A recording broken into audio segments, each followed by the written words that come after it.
വാക്കിൽ പറയുകയാണെന്നുണ്ടെങ്കിൽ ഒരു ഗംഭീര പടമാണ്. പക്ഷെ കിടുക്കാച്ചി സാധനം കേട്ടോ. എന്തായാലും welcome back from the director of Ishq. Tovino Thomas നായകനായെത്തുന്ന political thriller drama movie Nariveetta, director by Anuraj Manohar. അപ്പോൾ കേരളം മുഴുവൻ ചർച്ച ചെയ്ത മുത്തങ്ങ കലാപം പോലൊരു സീരിയസ് സബ്ജക്റ്റ് സിനിമ ആകുമ്പോൾ എങ്ങനെ ഉണ്ടായിരുന്നു കണ്ടിറങ്ങി ഓടിച്ചോടെ അവരുടെ എക്സ്പീരിയൻസ് ഒന്ന് ചോദിച്ചു നോക്കാം. നിങ്ങൾ ഈ ഒരു സിനിമ കണ്ടവരാണെങ്കിൽ നിങ്ങൾ റിവ്യൂ ഒക്കെ കമന്റ് ചെയ്തേക്കുക, വീഡിയോ ഇപ്പം തന്നെ ലൈക്ക് ചെയ്യുക. നേരെ നരിവേട്ട റിവ്യൂലേക്ക് തന്നെ കിടില സാധനം. അത് പറയാതെ വയ്യ. കാര്യം എന്ന് വെച്ച് കഴിഞ്ഞാൽ ആ ഒരു കിടില സിനിമ, അതായത് ഓടിപ്പോയതേ അറിഞ്ഞില്ല.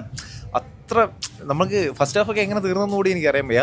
ഒരു ഇമോഷൻസിലോട് കൂടി ആ ഒരു ഇതിലെല്ലാവരും ഒരു പൊളിറ്റിക്കൽ ഡ്രാമ എന്ന് പറയുമ്പോൾ ഒരു ഡ്രൈ പടം, ഒരു റിയലിസ്റ്റിക് പടമാണ് പ്രതീക്ഷ. അങ്ങനെയാണോ? എങ്ങനെ ഇതിനെ പറയണമെന്ന് അറിയത്തില്ല. പക്ഷെ കിടുക്കാച്ചി സാധനം കേട്ടോ. എന്തായാലും ആരും തിയേറ്ററിൽ മിസ് ചെയ്യാതിരിക്കുന്നതായിരിക്കും. കൊമേഴ്ഷ്യൽ എലമെന്റ്സ് ഒക്കെ ഉണ്ടോ? കൊമേഴ്ഷ്യൽ എലമെന്റ്സ് അല്ല, ഒരു ആദിവാസി ആ ഒരു പരിപാടി, ആക്ഷൻ മേക്കിംഗ് ഒക്കെ വരുമ്പോൾ ആക്ഷൻ മേക്കിംഗ്, ബാക്ക്ഗ്രൗണ്ട് സ്കോർ, അതല്ലേ പെർഫോമൻസ്, സ്റ്റോറി എല്ലാം എല്ലാം എല്ലാം കിടിലമായിട്ടുണ്ട്. ഒരു രക്ഷയില്ല. ഞാൻ എൻ്റെ ഒരു ഒപ്പീനിയനിൽ ഒരു മസ്റ്റ് വാച്ചബിൾ എന്ന് പറയാൻ പറ്റുന്നത് അത്. പക്ഷേ കോമഡി എലമെന്റ്സ് ഒന്നും കൊണ്ടല്ല, അതർവൈസ് നല്ലൊരു സിനിമ നമുക്ക് കാണാം. ടോവിനോ പറഞ്ഞിരുന്നത് ഇതുവരെ ചെയ്യാത്തൊരു വെറൈറ്റി ക്യാരക്ടറാണ്. ടോവിനോ കിടിലമായിട്ട് ചെയ്തിട്ടുണ്ട്. എനിക്കൊന്നും ഇതുവരെ അഭിനയിച്ചത് വെച്ച് നോക്കുമ്പോൾ ടോവിനോടെ വൺ ഓഫ് ദ ബെസ്റ്റ് എന്ന് പറയാൻ പറ്റും. കാര്യം നമുക്ക് ആ ഇമോഷൻസ് അത്രയ്ക്ക് കൺവേ ചെയ്യാൻ പറ്റുന്നുണ്ട്.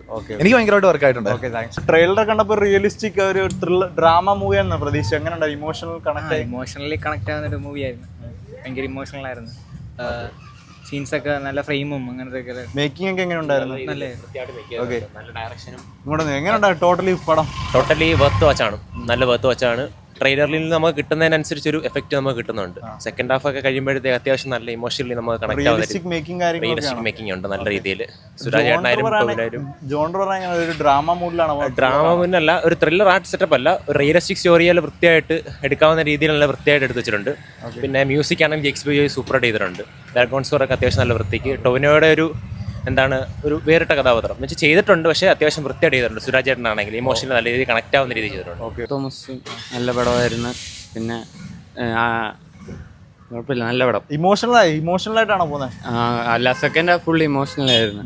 പിന്നെ അടിച്ചമർത്തല്ല, ആദിവാസികൾ ആ സംഭവത്തെ അടിച്ചമർത്തപ്പെട്ടപ്പം സീരിയസ് ടോപ്പിക്കാണ് പറയുന്നത്. ആണ്. ഒറ്റ വാക്കിൽ പറയുകയാണെന്നുണ്ടെങ്കിൽ ഒരു ഗംഭീര പടമാണ്. കാരണം ഇത് ഒരു 10-22 വർഷങ്ങൾക്ക് മുമ്പ് നടന്നൊരു സംഭവമായിട്ട് റിലേറ്റ് ചെയ്തിട്ടുള്ളൊരു സ്റ്റോറി ലൈനാണ് പറയുന്നത്. അപ്പോൾ അതിൻ്റേതായിട്ടുള്ളൊരു റിയലിസ്റ്റിക് സ്വഭാവം സിനിമയ്ക്കുണ്ട്.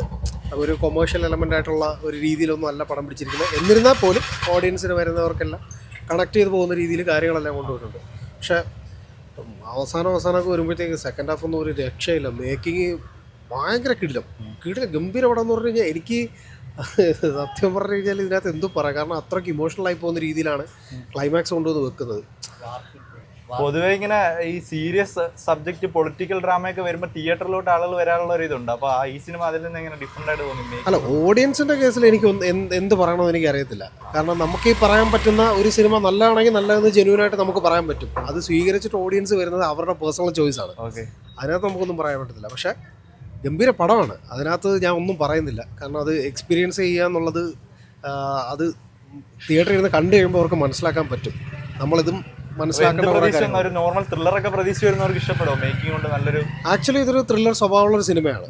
പക്ഷേ അതിനകത്ത് പറയുന്ന പൊളിറ്റിക്സ് എന്ന് പറഞ്ഞു കഴിഞ്ഞാൽ ഭയങ്കര ഡിഫറെൻറ്റ്, ഭയങ്കര ഗംഭീരമായിട്ടുള്ളൊരു പൊളിറ്റിക്സ് ആണ്.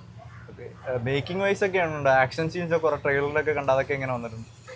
അത് ഒരു ഇൻസിഡൻറ്റിലേക്ക് കൊണ്ടുവരാൻ വേണ്ടിയിട്ടുള്ള കുറേ പരിപാടികളാണ് അവർ ചെയ്യുന്നത്. പക്ഷേ ആ ഇൻസിഡൻറ്റിലേക്ക് കൊണ്ടുവരുമ്പോൾ ഈ തുടക്കത്തിൽ ഇങ്ങനെ ഒന്ന് അയച്ച് വിട്ടു കൊടുത്തിട്ട് പിന്നെ അങ്ങോട്ട് കയറ്റി മുറുക്കി പിടിക്കുന്ന ഒരു പരിപാടി ഉണ്ടല്ലോ. ടോവിനോയുടെ ഒരു കരിയർ ബെസ്റ്റ് പെർഫോമൻസ് ആയിരുന്നു. ഏത് ടോവിനോ? ഞാൻ ഇതിനകത്ത് ടോവിനോയെ കണ്ടില്ല. കാരണം പുള്ളി ഇതിനകത്ത് നന്നായിട്ട് പെർഫോം ചെയ്തിട്ടുണ്ട്. ആ വർഗീസ് എന്ന് പറയുന്ന ഒരു ക്യാരക്ടറിനെ, വർഗീസ് പീറ്റർ എന്ന് പറയുന്ന ഒരു ക്യാരക്ടറിനെ ടോവിനോ മനോഹരമായിട്ട് ചെയ്തിട്ടുണ്ട്. ആ മീറ്ററിൽ പുള്ളി പിടിച്ചിട്ടുണ്ട്.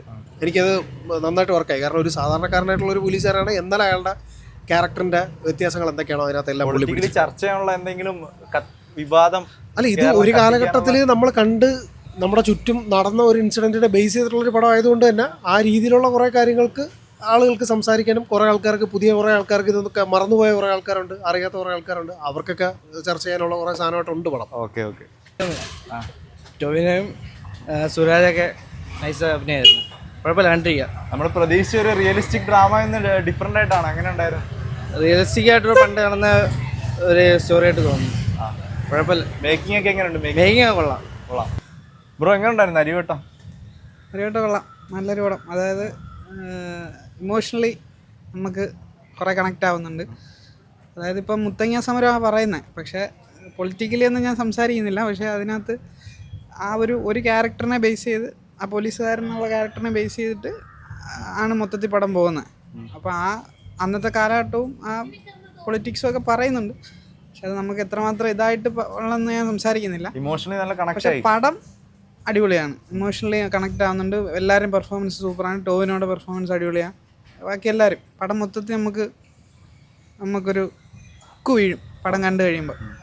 നോർമലി റിയലിസ്റ്റിക് പടം പോകുന്ന ആ ഒരു ട്രീറ്റ്മെന്റും കാര്യങ്ങളൊക്കെ ആണോ? റിയലിസ്റ്റിക് തന്നെ. അന്നത്തെ കാലഘട്ടമാണ് സംസാരിക്കുന്നത്, 2002-2003. അപ്പോൾ ആ ടൈമിലുള്ള ഇപ്പോഴത്തെ ഒരു രീതിയല്ലല്ലോ, അപ്പോൾ അതാണ് സംസാരിക്കുന്നത്. പടം നല്ല എൻഗേജിങ് ആണ്, പെർഫോമൻസും അടിപൊളിയാണ് എല്ലാവരുടെയും. നരവേട്ട ഒരു നല്ലൊരു സിനിമയായിട്ടാണ് എനിക്ക് ഫീൽ ചെയ്തത്. എന്ന് വെച്ചാൽ എൻ്റെ ഫസ്റ്റ് ഹാഫ് എനിക്ക് അത്രയ്ക്ക് ഇമ്പ്രസ് ആയിട്ടില്ല. പക്ഷേ സെക്കൻഡ് ഹാഫിലെന്ന് വെച്ചാൽ അതിൻ്റെ മേക്കിംഗ് കൊണ്ടും ഇമോഷണലി കണക്ട് ആവുന്നതുകൊണ്ടും എല്ലാ രീതിയിലും നല്ലൊരു രീതിയിലേക്കാണ് അവർ ചെയ്തു വെച്ചിരിക്കുന്നത്. ഇമോഷണൽ അല്ല, സ്ലോ പേസ് ആണ് പോകുന്നെങ്കിൽ ഇത് റിയലിസ്റ്റിക് അപ്രോച്ചായിട്ട് അല്ല കൊടുത്തിരിക്കുന്നത്, സിനിമാറ്റിക് ആണ്. വെടിവെപ്പ് ആണെങ്കിലും വാർ സീൻസ് ഒക്കെ ആണെങ്കിലും നല്ല സിനിമാറ്റിക് രീതിയിൽ എടുത്തു വെച്ചിരിക്കുന്നത്. തിയേറ്റർ എക്സ്പീരിയൻസ് ആണ്. ഇപ്പോൾ സൗണ്ട് എഫക്ട്സ് ആണെങ്കിലും എല്ലാ രീതിയിലും. നോർമലി ഒരു ഡ്രൈ പൊളിറ്റിക്കൽ ഡ്രാമ അല്ല. അന്ന് എന്താണോ കാണിച്ചത് അതേപോലെ തന്നെ ഇവർ കാണിച്ച. എനിക്ക് ഇന്ന് നടന്ന സംഭവത്തെ പറ്റി എനിക്ക് അറിയത്തില്ല, പക്ഷേ സിനിമ കണ്ടപ്പം എന്താണ് സംഭവത്തിന്റെ ഇന്റൻസിറ്റി എന്താണ്, അന്ന് നടന്നത് എന്താണെന്നൊക്കെ ഉള്ളത് മനസ്സിലാവുന്നുണ്ട്. തിയേറ്റർ വാച്ച് ആണ്. തിയേറ്ററിൽ കണ്ടാൽ ഇത് എക്സ്പീരിയൻസ് ചെയ്യാനുള്ള ഒരു സംഭവം ഉള്ളൂ. അല്ലാത്ത നോർമലി കണ്ടാൽ നമുക്കൊരു ആ ഫീൽ കിട്ടത്തില്ല.